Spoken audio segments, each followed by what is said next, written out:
11:25 ਤੇ 22 ਸੈਕਿੰਡ ਹੋ ਚੁੱਕੇ ਨੇ। ਸਭ ਦੀ ਨਜ਼ਰਾਂ ਲੱਗੀਆਂ ਹੋਈਆਂ ਨੇ ਇਰਾਨ ਅਤੇ ਇਜ਼ਰਾਈਲ ਦਾ ਯੁੱਧ। ਅਸਲ ਵਿੱਚ ਇਹ ਅਮਰੀਕਾ ਦਾ ਯੁੱਧ ਹੈ ਔਰ ਇਹ ਜਿਹੜੀ ਲੜਾਈ ਹੋ ਰਹੀ ਹੈ ਇਹਦੇ ਵਿੱਚ ਕਿੰਨਾ ਨੁਕਸਾਨ ਹੋ ਰਿਹਾ ਹੈ। ਮਾਰਕੀਟ ਉੱਪਰ ਥੱਲੇ ਜਾ ਰਹੀ ਹੈ। ਸੋਨਾ ਜਿਹੜਾ ਹੈ ਮੇਰੇ ਖਿਆਲ ਕਿ 2 ਲੱਖ ਰੁਪਏ ਦਾ ਮੇਰੇ ਖਿਆਲ ਕਿ ਕੱਲ ਤੱਕ ਜਾਣ ਦੀ ਸੰਭਾਵਨਾ ਨਜ਼ਰ ਆ ਰਹੀ ਹੈ। 2 ਲੱਖ ਰੁਪਏ ਨੂੰ ਦੇਖਿਆ ਜਾਵੇ ਕਿ ਇਹ 1 ਤੋੜਾ ਸੋਨਾ ਜਿਹੜਾ ਹੋ ਜਾਵੇਗਾ। ਚਾਂਦੀ ਵੀ ਵਧ ਰਹੀ ਹੈ। ਡੀਜ਼ਲ ਪੈਟਰੋਲ ਦੀਆਂ ਕੀਮਤਾਂ ਦੇ ਵਿੱਚ ਵੀ ਇਜ਼ਾਫਾ ਹੋ ਰਿਹਾ ਹੈ। ਸੋ ਲੜਾਈ ਦਾ ਕਾਰਨ ਤੁਸੀਂ ਜਾਣਦੇ ਹੋ ਔਰ ਤੁਸੀਂ ਇਹ ਵੀ ਜਾਣਦੇ ਹੋ ਕਿ ਤੁਹਾਡੇ ਗੁਆਂਢ ਦੇਸ਼ ਦੇ ਰਾਸ਼ਟਰਪਤੀ ਦੀ ਜ਼ਿੰਦਗੀ ਬਾਰੇ ਜਦੋਂ ਪਹਿਲੀ ਵਾਰੀ ਵੀ ਰਾਸ਼ਟਰਪਤੀ ਬਣੇ ਨੇ, ਸੈਕੰਡ ਟਰਮ ਤੇ ਆਏ ਨੇ, ਇੱਥੇ ਤੱਕ ਕਿ ਸੁਪਰੀਮ ਕੋਰਟ ਦੇ ਆਰਡਰਾਂ ਨੂੰ ਵੀ ਦੇਖਿਆ ਜਾਵੇ ਕਿ ਪਰਵਾਹ ਨਾ ਕਰਦੇ ਹੋਏ ਉਹਨਾਂ ਨੇ ਟੈਕਸ ਦੇ ਵਿੱਚ ਵਾਧਾ ਕਰਤਾ, ਭਾਵੇਂ ਕਿ ਸਮ ਸਰਟਨ ਉਹਨਾਂ ਦੇ ਰਾਈਟਸ ਨੇ ਉਹਨਾਂ ਨੂੰ ਯੂਜ਼ ਕੀਤਾ। ਮੈਂ ਹੈਰਾਨ ਹਾਂ ਕਿ ਇੱਕ ਰਾਸ਼ਟਰਪਤੀ ਕਿਸੇ ਦੇਸ਼ ਦਾ ਹੋਵੇ, ਜ਼ਿੰਮੇਵਾਰੀ ਦੇ ਨਾਲ ਦੇਸ਼ ਅਤੇ ਦੂਜੇ ਦੇਸ਼ਾਂ ਦੇ ਨਾਲ ਬਿਹੇਵ ਕਰਦਾ ਹੋਵੇ ਤਾਂ ਹਰ ਵਿਅਕਤੀ ਜਿਹੜਾ ਹੈ ਉਹ ਆਪਣੀ ਜ਼ਿੰਦਗੀ ਦੀ ਖੁਸ਼ੀ ਮਨਾਉਣ ਦਾ ਹਰ ਵਿਅਕਤੀ ਕੋ ਹੱਕ ਹੈ, ਹੱਕ ਹੋਣਾ ਚਾਹੀਦਾ ਹੈ। ਸੋ ਇਹ ਜੋ ਲੜਾਈ ਹੋਈ ਹੈ, ਕਿੰਨੇ ਲੋਕਾਂ ਦੀਆਂ ਜਾਨਾਂ ਗਈਆਂ ਨੇ ਜਿਨ੍ਹਾਂ ਨੂੰ ਕੋਈ ਲੈਣਾ ਦੇਣਾ ਵੀ ਨਹੀਂ ਹੈ, ਜਿਹੜੇ ਕਿਸੇ ਪਾਵਰ ਵਿੱਚ ਵੀ ਨਹੀਂ ਹੈ, ਜਿਹੜੇ ਕਿ ਆਮ ਮਜ਼ਦੂਰ ਨੇ ਜਾਂ ਫਿਰ ਆਮ ਆਪਣੀ ਜ਼ਿੰਦਗੀ 'ਚ ਰੋਟੀ ਰੋਜ਼ੀ ਲਈ ਨੌਕਰੀ ਕਰਦੇ ਨੇ। ਖੈਰ ਆਓ ਅਸੀਂ ਸਾਡੇ ਕੈਨੇਡਾ ਦੇ ਪ੍ਰਧਾਨ ਮੰਤਰੀ ਮਾਰਕ ਕਾਰਨੀ ਜੀ ਭਾਰਤ ਗਏ ਹੋਏ ਨੇ ਅਤੇ ਭਾਰਤ ਤੋਂ ਰਵਾਨਾ ਹੋ ਚੁੱਕੇ ਨੇ। ਅਸੀਂ ਉਹਨਾਂ ਦੀ ਸਪੀਚ ਜਿਹੜੀ ਹੈ ਤੁਹਾਡੇ ਨਾਲ ਸਾਂਝੀ ਕਰ ਰਹੇ ਹਾਂ। ਮੇਰੇ ਕਹਿਣ ਦਾ ਭਾਵ ਹੈ ਕਿ ਮਾਰਕ ਕਾਰਨੀ ਦੀ ਨਹੀਂ, ਸਾਡੇ ਭਾਰਤ ਦੇ ਪ੍ਰਧਾਨ ਮੰਤਰੀ ਨਰਿੰਦਰ ਮੋਦੀ ਜੀ ਦੀ। ਮੋਦੀ ਸਾਹਿਬ ਨੇ ਉਸ ਵੇਲੇ ਜੋ ਸਪੀਚ ਦਿੱਤੀ ਹੈ ਉਹ ਤੁਹਾਡੇ ਨਾਲ ਅਸੀਂ ਸਾਂਝੀ ਕਰਾਂਗੇ। ਗੁਰਪ੍ਰੀਤ ਜੀ ਰੈਡੀ ਹੋ? ਔਰ ਇਹ ਸੈਗਮੈਂਟ ਸਵੀਟ ਮੈਲ ਦੇ ਸੁੱਖਾ ਜੀ ਵੱਲੋਂ ਸਪਾਂਸਰ ਕੀਤਾ ਜਾ ਰਿਹਾ ਹੈ, ਜਿੱਥੇ ਕਿ ਮਿੱਠੀਆਂ ਮਿਠਾਈਆਂ ਬੈਠ ਕੇ ਖਾਣਾ ਖਾ ਸਕਦੇ ਹੋ, ਘਰ ਮੰਗਾ ਸਕਦੇ ਹੋ ਅਤੇ ਪਾਰਟੀ ਵਾਸਤੇ ਬੈਂਕਟ ਹਾਲ ਹੈ ਜਿਸ ਦੇ ਵਿੱਚ 3 ਪਾਰਟੀ ਹਾਲ ਨੇ। ਕਾਲ ਕਰੋ 479-689-9191। ਆਓ ਫਿਰ ਅਸੀਂ ਤੁਹਾਡੇ ਨਾਲ ਇੱਕ ਰਿਕਾਰਡਡ ਜਿਹੜਾ ਆ ਸਾਡੇ ਪਾਸ ਮੈਸੇਜ ਹੈ ਜੋ ਉਹਨਾਂ ਨੇ ਸਪੀਚ ਦਿੱਤੀ ਹੈ ਉਹ ਤੁਹਾਡੇ ਨਾਲ ਸਾਂਝੀ ਕਰਨੀ ਚਾਹਾਂਗੇ। ਇਹ ਸਾਡੇ ਭਾਰਤ ਦੇ honourable prime minister Narendra Modi ji. Honourable prime minister Mark Carney, दोनों देशों के डेलीगेट्स, मीडिया के साथी, नमस्कार। प्रधानमंत्री कार्नी का भारत में स्वागत करते हुए मुझे बहुत खुशी हो रही है। प्रधानमंत्री के रूप में यह उनकी पहली भारत यात्रा है। हम इसे एक महत्वपूर्ण माइलस्टोन के रूप में देखते हैं। पिछले वर्ष कनाडा में आयोजित G7 बैठक में उन्होंने मेरा और मेरे डेलीगेशन का गर्मजोशी से स्वागत किया था। आज उसी आत्मीयता से उनका स्वागत करना मेरे लिए सौभाग्य की बात है। दुनिया में बहुत कम लोग हैं जिनके सीवी में 2 देशों की सेंट्रल बैंकिंग लीडरशिप लिखी हो। हमारी पहली बैठक से ही हमारे संबंधों में एक नई ऊर्जा, परस्पर विश्वास और सकारात्मकता आई है। सहयोग के हर क्षेत्र में बढ़ते मोमेंटम का श्रेय मैं अपने मित्र प्रधानमंत्री कार्नी को देता हूं। फ्रेंड्स, भारत और कनाडा लोकतांत्रिक मूल्यों में अटूट विश्वास रखते हैं। हम डाइवर्सिटी को सेलिब्रेट करते हैं। मानवता की भलाई हमारा साझा विजन है। यही विजन हमें हर क्षेत्र में आगे बढ़ने की प्रेरणा देता है। आज हमने इस विजन को नेक्स्ट लेवल पार्टनरशिप में ट्रांसफॉर्म करने पर चर्चा की। हमारा लक्ष्य है कि 2030 तक हमारा व्यापार $50 बिलियन तक पहुंचे। आर्थिक सहयोग का पूरा पोटेंशियल अनलॉक करना यह हमारी प्राथमिकता है। इसलिए हमने कॉम्प्रिहेंसिव इकोनॉमिक पार्टनरशिप एग्रीमेंट को जल्द ही फाइनलाइज करने का निर्णय लिया है। इससे दोनों देशों में निवेश और रोजगार के नए अवसर बनेंगे। कनाडा के पेंशन फंड्स ने भारत में $100 बिलियन का निवेश किया है।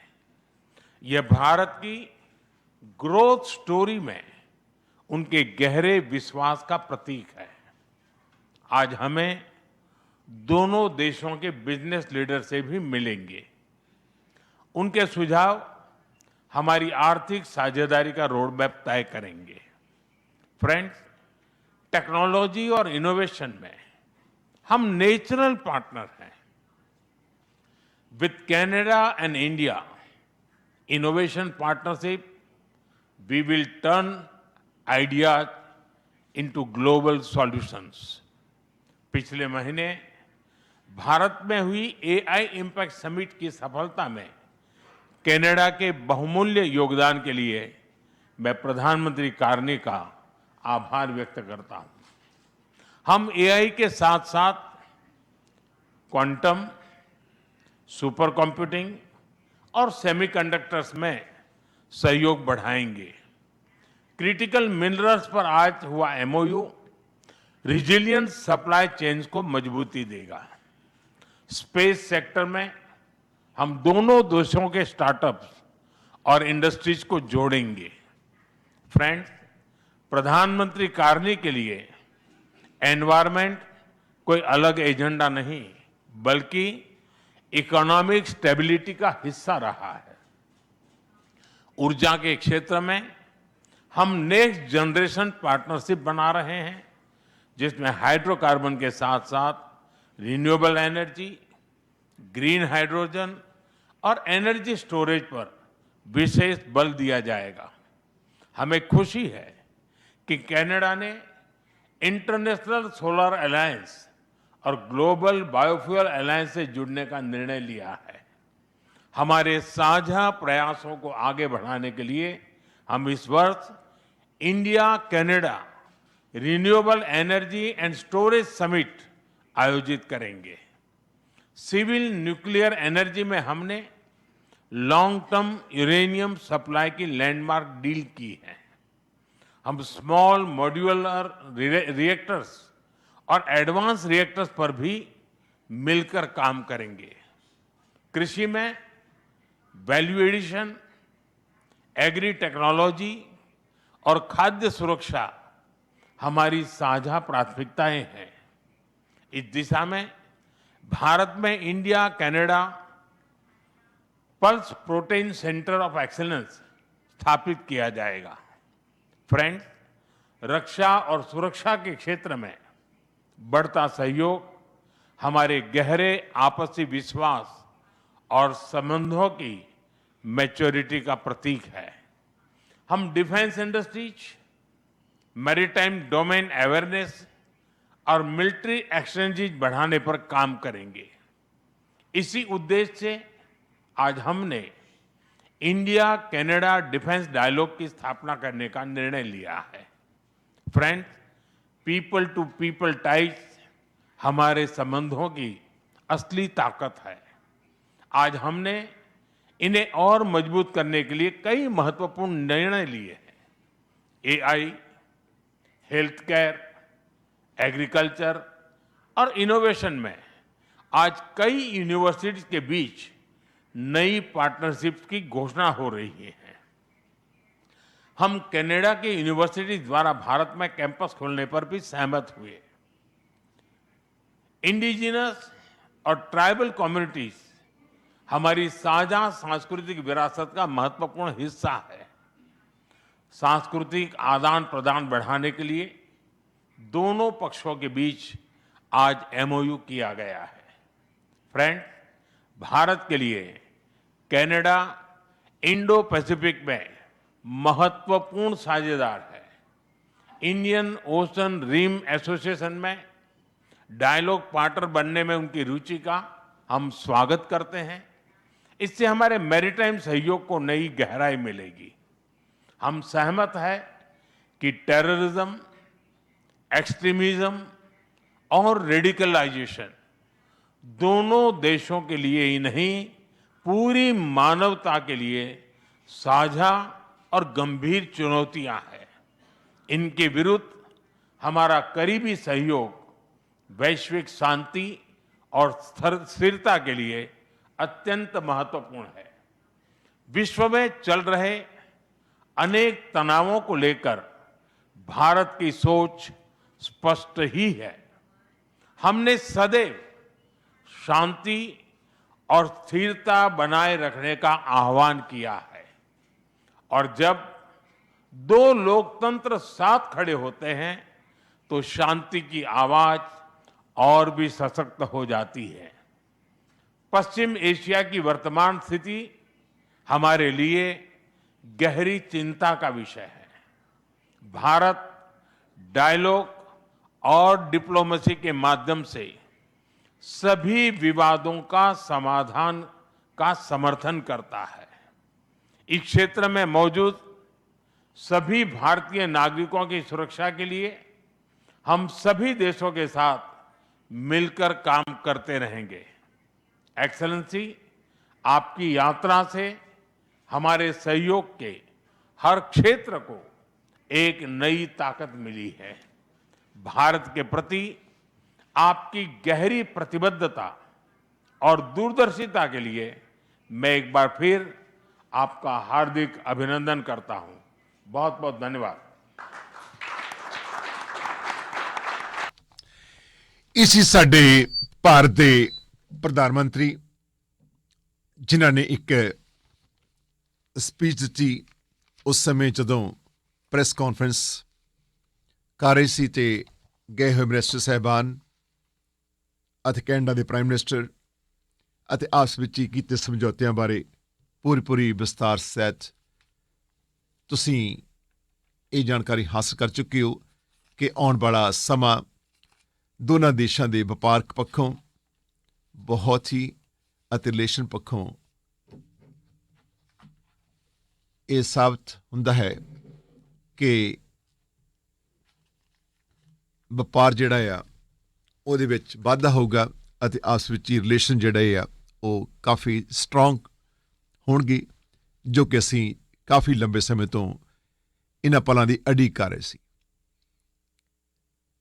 ਸੋ ਬੜੀ ਖੁਸ਼ੀ ਹੈ, ਲੋਕ ਖੁਸ਼ ਨੇ। ਹਮੇਸ਼ਾ ਹੀ ਜਿਹੜੇ ਸ਼ਾਂਤੀ ਪਸੰਦ ਲੋਕ ਹੁੰਦੇ ਨੇ।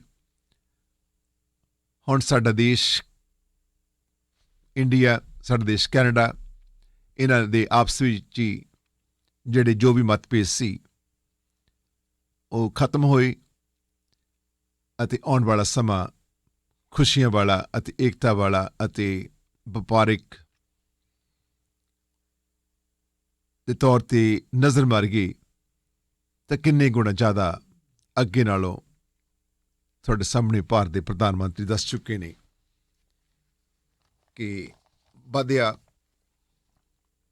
ਅਤੇ ਨਾਲ ਦੀ ਨਾਲ ਰਿਲੇਸ਼ਨਸ਼ਿਪ ਦੇ ਵਿੱਚ ਜੋ ਕੜਤਨ ਸੀ ਉਹ ਵੀ ਖਤਮ ਕੀਤੀ। ਸੋ ਅਸੀਂ ਇਹ ਮਾਣ ਮਹਿਸੂਸ ਕਰਦੇ ਹਾਂ ਸਾਡੇ ਪ੍ਰਧਾਨ ਮੰਤਰੀ ਕੈਨੇਡਾ ਦੇ ਅਤੇ ਇੰਡੀਆ ਦੇ ਚੰਗੀ ਸੋਚ ਰੱਖਦੇ ਨੇ। ਸੋ ਸਭ ਭਾਰਤੀਆਂ ਨੂੰ, ਸਭ ਕੈਨੇਡੀਅਨ ਨੂੰ ਅਸੀਂ ਬਹੁਤ-ਬਹੁਤ ਮੁਬਾਰਕਬਾਦ ਦੇ ਰਹੇ ਹਾਂ ਅਤੇ ਭਾਰਤ ਦੀ ਫਿਰ ਤੋਂ ਬਾਅਦ ਵਾਪਸ ਭਾਰਤ ਤੋਂ ਮਿੱਠੀਆਂ ਯਾਦਾਂ ਲੈ ਕੇ ਪਰਤਣਗੇ ਸਾਡੇ ਕੈਨੇਡਾ ਦੇ ਪ੍ਰਧਾਨ ਮੰਤਰੀ ਅਤੇ ਅਸੀਂ ਆਸ ਕਰਦੇ ਹਾਂ ਕਿ ਸਾਡੇ ਰਿਲੇਸ਼ਨ ਕੌਂਸਲ ਜਨਰਲ ਦੇ ਵਿੱਚ ਜੋ ਵੀ ਪਿਛਲੇ ਸਮੇਂ ਤੋਂ ਆਪਸ ਵਿੱਚ ਹੀ ਦੂਰੀਆਂ ਸੀ ਜਾਂ ਫਿਰ ਕੁਝ ਰੁਕਾਵਟਾਂ ਸਨ, ਡਿਲੇ ਸਨ, ਉਹ ਦੂਰ ਹੋ ਜਾਣਗੇ ਦੋਨਾਂ ਹੀ ਅੰਬੈਸੀਆਂ ਦੇ। ਸੋ ਸਾਡੇ ਕੌਂਸਲ ਜਨਰਲ ਦੀ ਪੂਰੀ ਟੀਮ ਨੂੰ ਵੀ ਅਸੀਂ ਮੁਬਾਰਕਬਾਦ ਦੇਣੀ ਚਾਹਾਂਗੇ ਆਪਣੇ ਸਮੁੱਚੇ ਮੀਡੀਆ ਵੱਲੋਂ। ਹੁਣ ਅਸੀਂ ਦੱਸਦੇ ਕਿ High Point Furniture and Mattress ਦੀ ਗੱਲ ਕਰਦੇ ਹਾਂ। ਇਹ ਇੱਕ ਐਸਾ ਫਰਨੀਚਰ ਦਾ ਸ਼ੋਰੂਮ ਹੈ ਜੋ ਕਿ 7550 ਕਿੰਬਲ ਸਟਰੀਟ ਤੇ 7 ਦਿਨ ਖੁੱਲ੍ਹਦਾ ਆ ਅਤੇ ਮਾਨਵ ਅਤੇ ਤਰਨ ਅਤੇ ਉਹਨਾਂ ਦੇ ਜੱਗਾ ਜੀ ਕਹਿੰਦੇ ਆ ਕਿ ਇੱਕ ਵਾਰੀ ਆਣ ਕੇ ਫਰਨੀਚਰ